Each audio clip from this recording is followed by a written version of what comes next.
Hey everyone, welcome to another episode of Be Well, Be Keto. And today's amazing guest, all the way from Australia, is Karine Ricard. And I'm so excited to talk with her today because she is also passionate about nutrition and fitness. And her focus is on a low carb, high fat, keto, paleo lifestyle. So let's go and say hi to Karine. Hey everyone, welcome to another episode of Be Well, Be Keto, the show that highlights ordinary people achieving extraordinary results and changing their lives for the better with a ketogenic diet. You too can be healthier and live better by adopting this amazing lifestyle. If you are new to the show, new episodes go live every Wednesday for your encouragement and support. And all show notes can be found at bewellbeketo.com. Listen each week and add the show to your favorites on your best podcast app. And if you know any cool people that would like to share their story, please contact us at support@highenergygirl.com. And if you want to follow us on social media, which I highly recommend, you can either join our Facebook group called High Energy Girls, if you're a girl, or follow us on Instagram and YouTube at The High Energy Girl. Now let's get to this week's episode with your host, Tracy Gluhite. Yep, that's me. Create Whole Body Wellness, a powerful new advancement in energy medicine. Increase your energy, empower your life. I am super excited to announce that I am now a bioenergetics practitioner. And many people are like, well, what is bioenergetics? So imagine that our body is controlled by our energy field, and these fields get distortions and blockages, which create physical and emotional symptoms. So how do we get energy blockages? From stress, toxins, EMFs, emotional traumas, physical scars, and physical traumas. All you need to do is decode the human body field to get to the root cause and restore your energy for life. For more information, head on over to the blog at highenergygirl.com/bioenergetics with an X. That's BIOENERGETIX, and heal your energy for life. Hey Karine, thanks so much for coming on the show today. Oh, thanks for having me. I'm super... My first podcast. This is really exciting. Thank you so much. Well, I am so excited. You are so cute. So for the listeners that don't know you, why don't you tell them a little bit about yourself? Okay. So I am originally from France, as you can tell by my accent. I am currently living in Sydney, Australia. I've been here for 10 years now. I am 47 and yeah, that's it in short. How long have you been in Sydney? 10 years.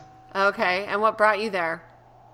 So my partner is from New Zealand, and we were living in Geneva, and we decided it was time for a change. So we moved here, and yeah, it's home now, and it's a beautiful town, and it's really great. Really enjoy it. I someday hope to get there. I've never been to Australia, and I heard it was just super fun. Oh, that's just amazing. You have to come here. It's beautiful. It's a beautiful country, but you need like a couple of weeks to go around, though, because it's such a beautiful and amazing country. You need to try different parts of it. So, yeah. Now, is it summer for where you're at? Is it summer there now? It is spring, but it's a very hot day today, so it's going to definitely feel like summer. I think we have 34 degrees today, Celsius, so yeah, it's going to be nice and warm. Oh, cool. Yeah, I'm in California, and it was yesterday maybe like 80, which is unseasonably warm, and I sat out by the pool and read a book, and it was just so nice. Beautiful. So tell us a little bit about yourself and what led you to your keto journey. So for me, it all started in 2008. So at that time, I was in Geneva, Switzerland. And I was what I thought. I thought I was generally healthy, but I was not thinking at all about health in general. I was just not eating any junk food, and I was not smoking or not drinking, so I thought I was all right. But I was very sedentary. I was not interested in sports at all, except some skiing in winter. So in 2008, I decided to get ski fit. So I was already a good skier, but I wanted to be able to go backcountry skiing. So that's when you put the skins under the skis and you climb the mountain and you ski at the back of the mountain. So you need some level of fitness to be able to do that, but it's amazing when you can. So I took a gym membership, and I got addicted very quickly. And at the same time, I started reading about nutrition because I wanted to get healthier and fuel my workouts as well. Unfortunately, I started following the guidelines from the fitness industry, which are to have 5 to 7 meals a day, very high in protein, very high in carbs, and very low in fats. So at that time, I was a vegetarian, so I was already very low in fat and I was already very high in carbs, but I was not eating much protein at all. So I started drinking all this protein milk and swallowing protein powder, and I did that for 10 years. And it got me absolutely nowhere. So I was putting a huge amount of efforts into my workouts. I was doing a lot of weight training. I was doing too much cardio. By the time I got here in Sydney, I was probably exercising 2 to 3 hours a day, so definitely overtraining. And I did manage to increase my stamina, but I didn't get any leaner. I was not building muscle mass, and I was hungry all the time. That was not funny. I was just starving all the time. I couldn't go more than 2 hours without having something. And I was craving so much sweet food as well. I just couldn't, I had to have these banana cakes or brownies, or it was absolutely terrible. And I was putting so much effort into my workout, and I was not getting leaner. It was really just not fun. And 2 years ago, I decided to change career. So I'd been working for big multinational corporations for 25 years in finance and tax, so very serious. And I decided it was time for a change. So I started with Mark Sisson's Primo Health Coach course. And this is when I had my big aha moment, because this is when I understood that eating a lot of carbs and a lot of high proteins, I was raising my insulin, and that was putting me in a fat storage mode.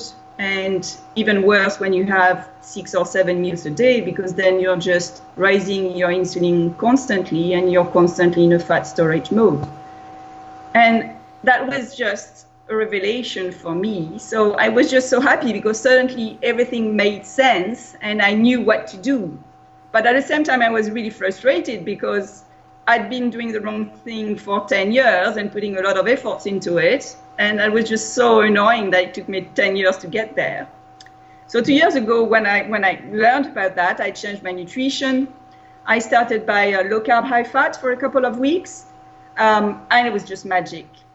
All my cravings were gone in 1 week. No more hunger in between meals. And it was just so easy. So after maybe second or third week, I went full keto and absolutely loved it. I love the food. It tastes so good, all the healthy fats, and absolutely loved it. I knew what to do, so I didn't have the keto flu, so it was a very easy transition for me. And I started losing weight. So it was probably in the first 6 months, I probably lost about 6 kilos. I was not like really overweight to begin with. I was just sort of more skinny fat. So no efforts whatsoever. And I just could see all the fat melting basically. So that was just like absolute magic for me. And after 6 months, I added time restricting eating as well to my program. So I started skipping breakfast and have a bigger lunch and a bigger dinner. That was very convenient for me. Absolutely loved it. And I never looked back. So I could also feel that not only I got rid of my cravings and hunger and I got much leaner, but also I could feel that I was much less anxious than before. My stress went down by quite a lot. I was less moody. So it was just all benefits for me. That's so, awesome. Yeah, that was just like fantastic. I just wish I had known that like 10 years before so that I could start with that. But so yeah, I just smashed all my expectations. I think I started like maybe 6 years ago when I did the first DEXA scan. I was around 26% body fat, which is not massively overweight or anything, but it's just sort of really average. And I think now I'm at around sort of 15 and a bit. So it's my happy set point now. I'm eating a lot of healthy food, and I feel great. So yeah. And in the meantime, I did 2 more nutrition courses.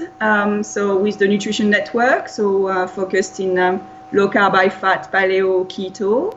And I also started learning about all the other pillars of health. So exercise, sleep optimization, stress management, toxin reduction.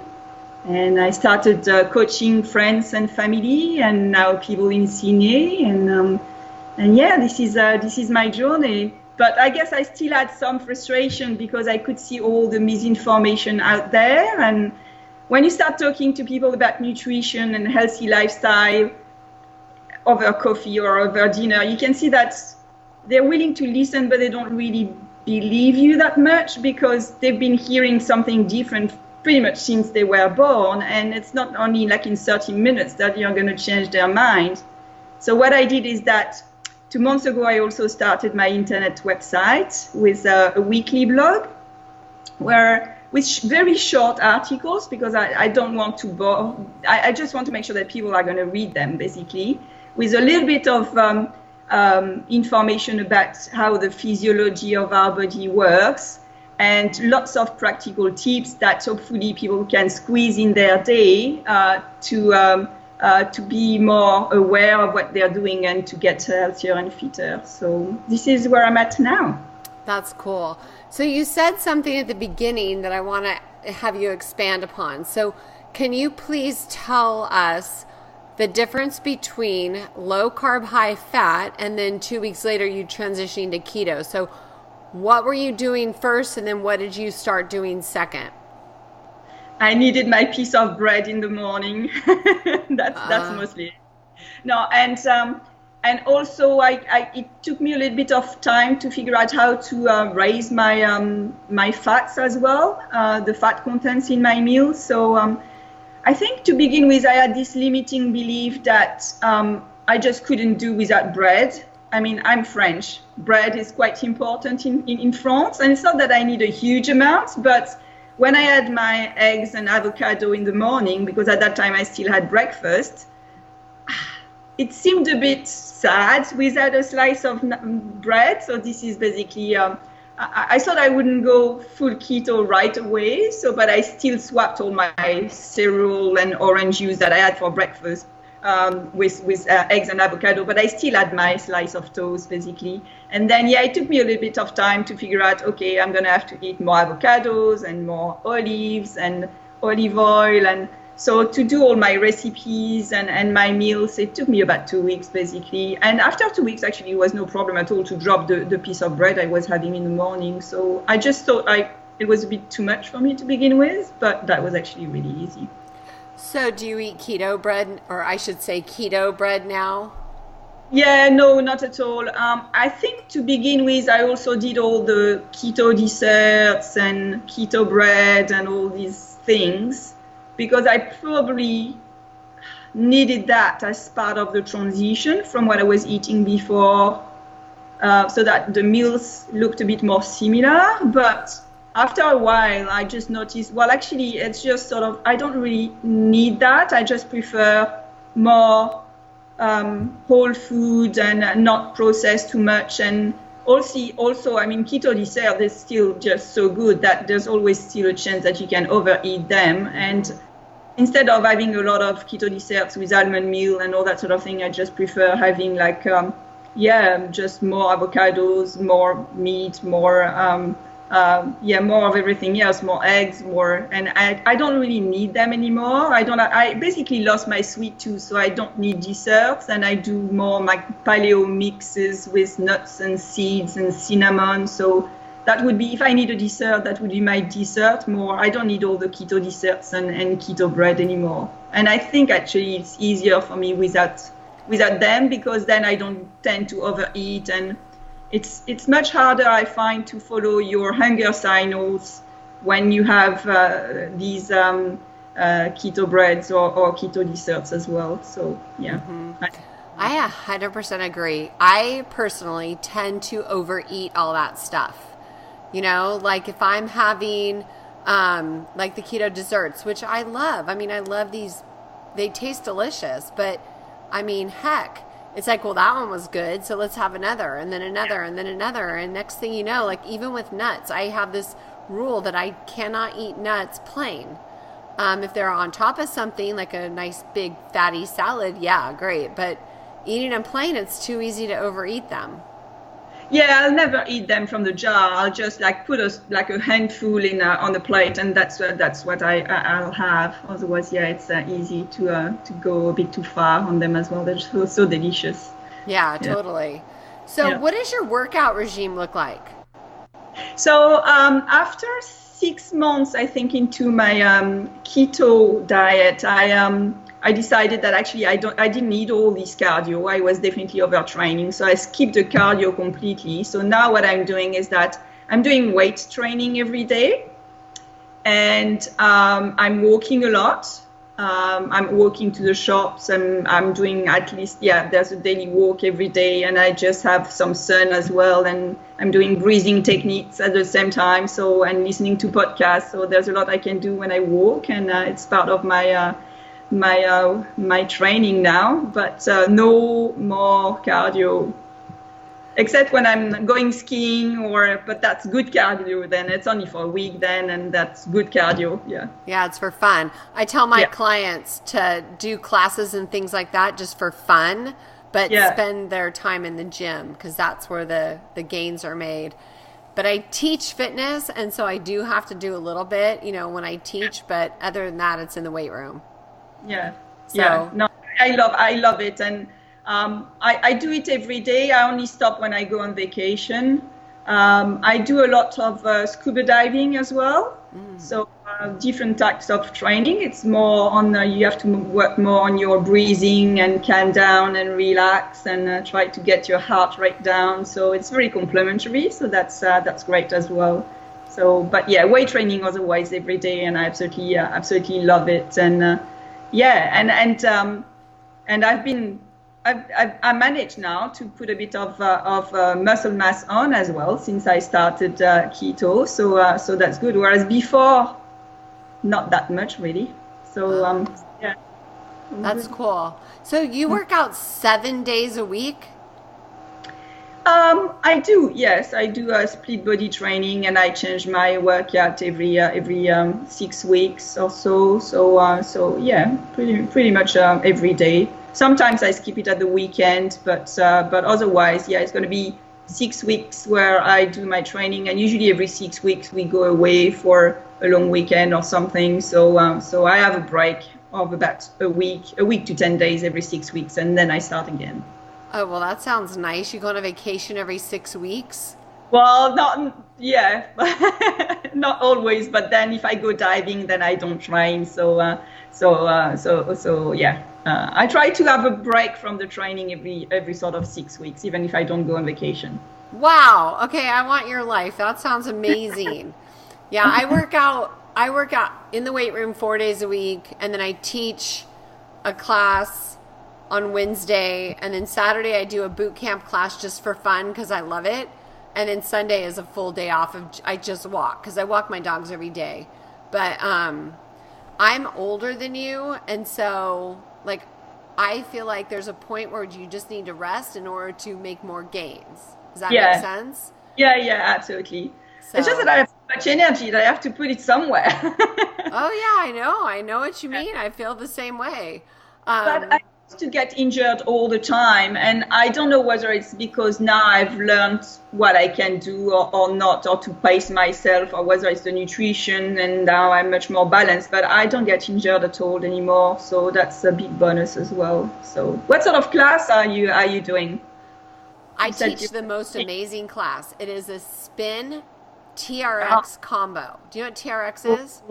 Yeah, I do. How can you do both at the same time? Well, you're not on the bike doing the TRX, but we'll do say a Tabata workout on the bike, and then we'll do some supersets with say back and chest on the TRX. Or I do this thing where we'll do a ladder workout, and we just keep adding. So I'll do 2 things on the TRX and then 1 thing on the bike. So maybe I set a Tabata timer, I have this interval training timer, so it bings, and then we mix it up every single class, but it is super fun. Sounds fun, yeah. That's a really fun class to teach. And then that way, because I find TRX alone a little bit boring, and I find cycling a little bit boring on its own. So it's a really fun class. I just kind of made it up. Nice. And usually I'm such a free spirit type person that I usually just make up the class when I'm there doing it. I sometimes walk in with a semi-plan, but we usually just wing it as we go. That's good. That's nice. It's fun. It's fun. Do you teach fitness classes? No, I don't. No. I was thinking of doing a PT course, but there are just so many things that I want to do that, I don't know, maybe down the line, but not right now. Yeah, I've been a personal trainer for a long time, but right now I just do online fitness stuff. I just have everything in my business is online. Yeah. It's too hard to do it at the gym. They just don't, I don't know, too many rules, and I just like to do what I want to do when I want to do it, Yeah, sounds good. So what advice would you give somebody just starting out on keto, girl? So I think first, it's very important to know what your limiting beliefs are, because I think there are just so many people who think it's too hard, it's too restrictive, I don't know where to start, there's a keto flu, and I don't have time or whatever, or my family doesn't want to do it. I mean, there are just so many excuses that you can have. And actually, when you try, it's actually so simple that I think you have to, or maybe you have all these limiting beliefs, but just put them aside for a week and just try and see for yourself how it feels, and that the fact that it is not restrictive and it's easy, and you just need to make sure that you know what to do and how to do it, because you don't want to have the keto flu. So for some people that may be just going slowly. Other people like me, it's more like, I want to do everything at once, but then I need to make sure I'm going to have electrolytes or I'm doing the right thing. Mm-hmm. So then there's a bit of homework beforehand to make sure that you know where to start. But otherwise, it's so simple. You just go to the fresh food sections of the supermarket, of your local market. You buy nice meat and fish and nice veggies and a lot of avocado, olives, olive oil, and then you just start with that. And so it's not restrictive and it's not complicated. Yeah. It's just that you have to change the mindset from I'm eating all this processed food and everything is coming from a packet, and it seems convenient, but actually cooking meat and veggies doesn't take much time. For me, I cook in batches, so like every 4 or 5 days I'll do a big lot of meat and in the oven, and then I have it for the next 5 days, so that I have to cook every day. And then veggies, it takes 5 minutes because you don't want to overcook them anyway. So it's actually very simple and very easy to do. And even if you work and at lunchtime you don't want to bring your meal with you or whatever, there are just so many healthy options now. So I don't know how it is where you are in California, but in Sydney we have food courts everywhere, and you have all the bad food, but you also have a lot of options where you can buy a piece of grilled fish or grilled meat and grilled veggies, and all you need to do is to top up with the good fat. And so it's actually very easy. I always have nuts and seeds with me, so if I have to go out with friends or for dinner, then I can just have a normal healthy meal, and I'll just top up with nuts and seeds to make sure that I have my fat contents. So I think, people have to realize that it doesn't have to be restrictive. It's really delicious, and it doesn't have to be complicated. I think you really have to keep it simple, and people have to try it. And then, if you try it, you have to love it because it's just so delicious. And when you see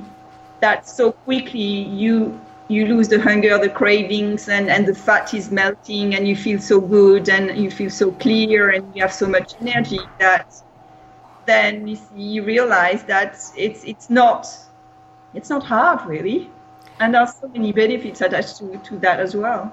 And I always tell my clients, like, focus on the things that you get to have instead of what you can't have, you know? So be thankful that you get to eat full fat cheese and macadamia nuts and avocados and hamburgers and like things that used to be restricted, you know, like ribs. Who ate ribs when they were on a diet? When you were on that first diet, when you were low fat, you never ate ribs, I bet, right?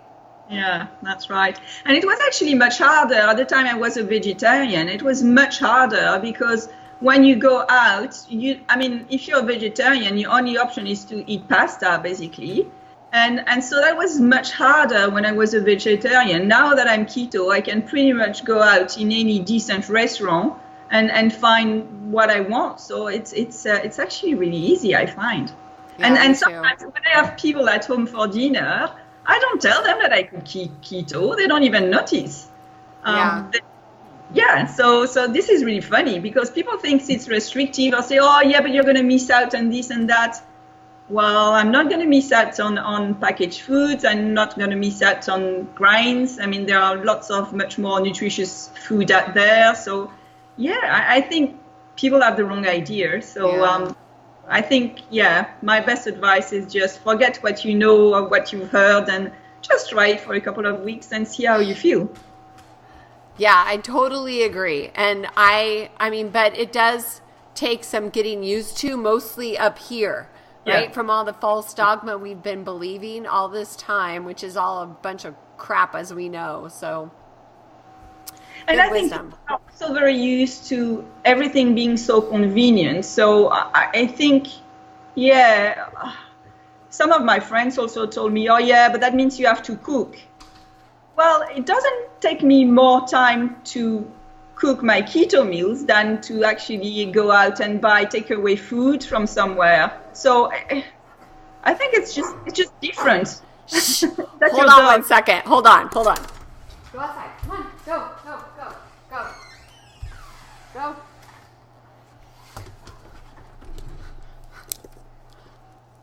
Roxy, make sure you edit this. I have an assistant that does all my editing, so I need to write down like this time of this interruption. I'm so sorry. My dogs, it's like coming around to the time of day that they get their walk, and so they know, they're like, ooh. So, but I'm with you. Like, I went out to dinner. Yesterday was my birthday, and I went out to dinner and had a beautiful filet mignon with roasted Brussels sprouts with bacon. Oh my gosh, like who can go wrong with that, Delicious. Yeah, it was super good. Well, where can people find you, my dear? So the best way to find me is my website, and so it's a recipeforhealth.net. And with my short little articles, if people want to know more about healthy tips that they can squeeze in their daily lives. And there's also a contact section if they want to reach me, or a subscribe form if they're interested in receiving the notification every week. And do you have like a Facebook page, Instagram feed? I just work with my website at the moment, but there's everything there, and the contact section as well. So that's the easiest for me. Otherwise, it's just too many different platforms, and there's just so much time I have at the moment. So I'm just trying to concentrate everything there. Awesome. Well, hey, you are so cute. And I love chatting with you and having you on the show today. So thank you so much for coming on, girl. Well, thank you so much for having me. That was a real pleasure. Well, hey, listen, Karine, you are a doll. Keep doing what you're doing and inspiring people in Sydney, and I'll look you up when I get there. Okay, and then you have to tell me when you come here as well. Yeah. For sure. Thanks so much for listening, and I hope you were absolutely inspired by Karine's story and her passion for wellness. For complete show notes, please head on over to bewellbeketo.com. And if you know of anyone who'd be a great match for the show, please go ahead and contact me at Tracy with 2 E's at highenergygirl.com. Go out and make it a great day. This podcast contains the opinion and thoughts of its host and guests. It is intended to provide helpful and informative material on the subjects covered. All statements made on the podcast have not been evaluated by the FDA and are not intended to diagnose, treat, cure, or prevent disease. If the listener requires professional assistance or advice, please contact your personal medical doctor. Both host and guest specifically disclaim any responsibility for any liability, loss, or risk, personal or otherwise, which is incurred as a consequence directly or indirectly of the use and application of any of the contents of these episodes. Like I said, this is my opinion and I could be wrong.